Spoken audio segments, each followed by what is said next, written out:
Oh, la voce. Bene, ragazzi, siamo la Toyumima. Sì, scusa, io non ti vorrei discutere, però c'hai un colorito strano, mi sembri un pezzo di cacio, è tutto smunto. Davvero?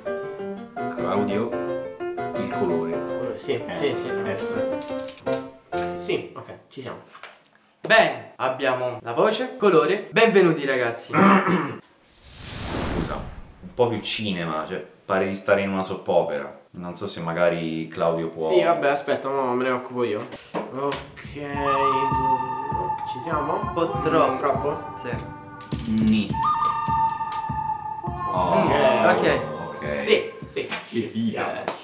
Ce l'abbiamo fatta. Benvenuti, ragazzi. Siamo la Toyumima, un gruppo di ragazzi appassionati di cinema. E per chi non ci conoscesse, troverete il link del nostro sito qua sotto. Sono Julian e siamo qui per presentarvi la nostra nuova idea per un cortometraggio che abbiamo deciso di produrre attraverso la modalità del crowdfunding. Eccoci, ciao a tutti, sono Claudio. Allora, il crowdfunding è una forma di finanziamento dal basso che sta spopolando sul web, ovvero chiunque su internet attraverso piattaforme come Kickstarter, Indiegogo, produzioni dal basso stesso, può finanziare un progetto che gli sta a cuore tramite un contributo a vostro piacimento. A seconda dell'entità del contributo ci saranno delle succulente ricompense di cui vi lascio la scoperta sulla pagina che vedete in sovrimpressione, che è la pagina di Indiegogo del nostro progetto.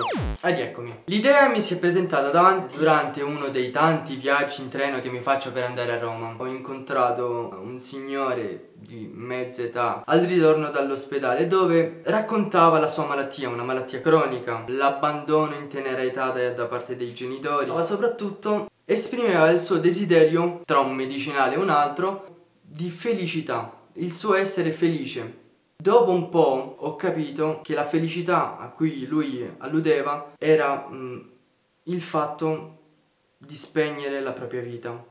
Ora sono rimasto particolarmente scosso da questa storia, da questo incontro, che non ho potuto fare altro che buttare giù un soggetto, dirlo al buon Milo e scrivere una sceneggiatura, il che vi illustrerà meglio. Eccomi a voi. Come detto, il buon Julian chiaramente ci ha delineato quella che originariamente era l'idea embrionale del nostro progetto, che poi in fase di sceneggiatura, dove opera orgogliosamente il sottoscritto, è stata sviluppata in funzione della tematica del ritorno. Ergo abbiamo un personaggio fisicamente debole, affranto, e soprattutto abbiamo un personaggio che, a fronte dei grandi e ultimi flussi migratori che coinvolsero noi italiani tra gli anni 60 e gli anni 70, ritorna nel proprio contesto nativo, come se in una qualche misura questo ritorno coincidesse con una sorta di redenzione. A questo punto sorge spontanea la domanda da $1 milione. Che contesto è questo? Chiaramente parliamo di un contesto spoglio, provinciale. A questo punto sorge spontanea automaticamente la domanda da $1 miliardo. Alziamo un po' la quota. Perché proprio una provincia, un paesino, un contesto così circoscritto? Perché è proprio nella provincia, nel paese, che spicca questa tradizione popolare, diciamo, nonché quei buoni valori che oramai, soprattutto nella società odierna, si sono a poco scemati.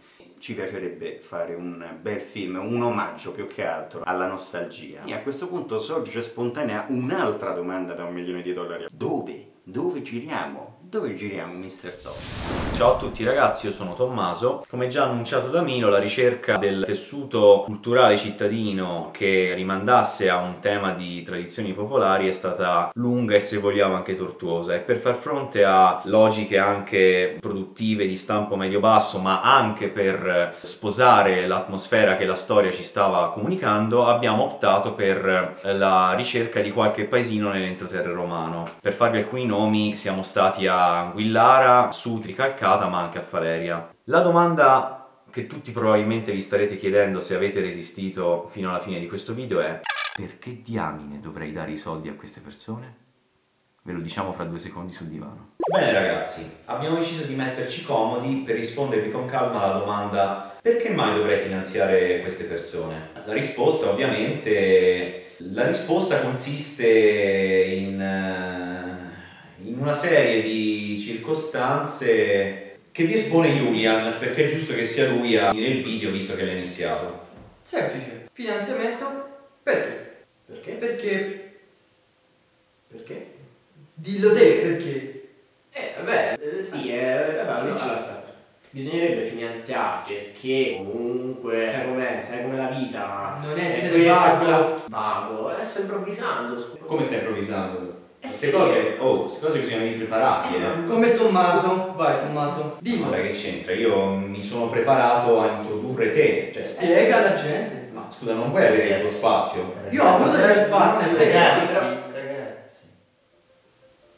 Perché ogni produzione low budget che si rispetti ha bisogno di una base. Poi vabbè, in senso più filosofico, a me piace pensare che si riceve sulla base di ciò che si dà.